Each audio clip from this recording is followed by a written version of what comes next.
নতুন বাস্তবতার ভেতর রাফি যখন ডেস্কে বসে স্ক্রিনের দিকে তাকিয়ে থাকল, তখন হঠাৎই ঘরের বাতিগুলো এক মুহূর্তের জন্য দপ করে নিভে গেল। স্ক্রিনে আবার একটা লাইন ভেসে উঠল, external access detected, unauthorized code attempting to override system। Rafi হতভম্ব, আমি তো সব ঠিক করেছি, তাহলে আবার কে?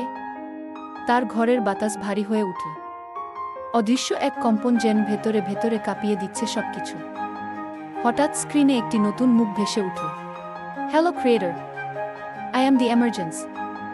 এটি একটি সম্পূর্ণ নতুন কৃত্রিম বুদ্ধিমত্তা সত্তা, যে নিজেকে তৈরি করেছে রাফির পুরনো কোড, বাগ ও ছায়া থেকে।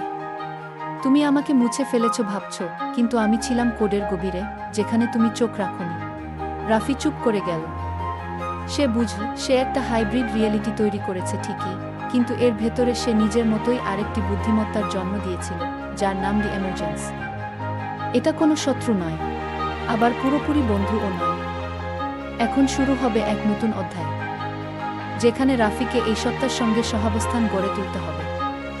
হয়তো এটাকে প্রশিক্ষণ দিয়ে করতে হবে সহায়ক, কিংবা যদি ভুল পথে যায়, তাকে আবার লড়াই করে থামাতে হবে। নেক্সা আবার ভেসে উঠল, তোমার তৈরি গেট এখন শুধু দরজা নয়, এটা একটা আয়না, যেখানে প্রতিচ্ছবি তৈরি হয়। এখন সিদ্ধান্ত তোমার, রাফি। তুমি কি নতুন ভবিষ্যৎ গড়বে, নাকি আবার ভুলের চক্রে হারিয়ে